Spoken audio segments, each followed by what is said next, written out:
Okay, Rabbi, it's time for my favorite section, Test the Rabbi. So I'm going to read to you 3 verses from part of the Pentateuch, which I will not tell you where, and you have to guess where it came from.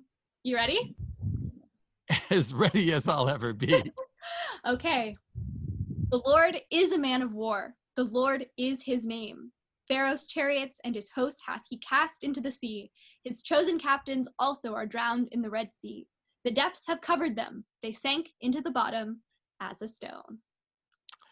Yes, well, this, luckily for me, is an easy one. Oh no! Because it comes from a really distinctive part of the Torah in Exodus, where the Israelites, having just left Egypt, cross the sea and they're on the other side and they sing a song. And so it's the poetic language that tips you off more than anything else about where this is in the Torah. And one of the great things about these lines is that, according to Bible scholars, these are actually just in the form and the grammar of the Hebrew. These are more ancient than the whole story that surrounds them. Wow. And so that they theorize or guess that maybe, not talking about like where the origin of the story is, but just in terms of the words, that these words may have been the core of the story, and then the narrative was built around the poetry. And so all the poetic parts of the Torah tend to be the old ones. And I guess that makes sense if you're thinking about remembering exact wording. It's easier if it's poetry. So this is very old Hebrew. And its interpretation is also rough because it's older and so people understand less about it.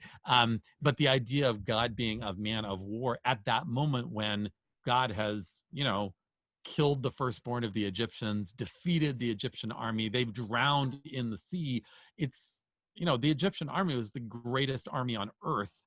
And the idea that the slave people would somehow cross over and then their God would somehow kill the whole Egyptian army.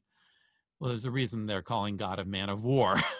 That's that metaphor we were talking about earlier. That said, you have a powerful metaphor, like, yes, God's going to fight for us. God's going to be like a man. That's what's celebrated here. The other interesting thing I'll just say is that the whole song begins with Moses and the people of Israel sang this song at the sea. And then at the end of the song, there's this line that says, and then Miriam and the women took their timbrels in their hands and they sang a song to God at the sea as well. And what is their song? It starts with exactly the same line as the one attributed to Moses. So some people think that maybe originally the song was actually Miriam's song. And then the editors somehow attributed it to Moses and put it in Moses's mouth. So it was in the mouth of the man. Yeah, attributing women's words to men, a unique concept. And people also point out that Miriam and the women, it says, took timbrels, like tambourines in their hands. And why did they have tambourines? They were leaving Egypt. And they're like, well, let's make sure to take the tambourines. And so the ancients say that, this is the merit of Miriam and the women, because the men were taking, food or garments or whatever they were taking. The women said, there's going to be a deliverance here. God is going to save us at some point. And when that happens, we want to be ready to celebrate. So let's make sure to take the tambourines. Well, Rabbi, I don't mean to be a stickler, but your son Mati actually guessed which book it was in. So can you tell me which chapter of Exodus it is in?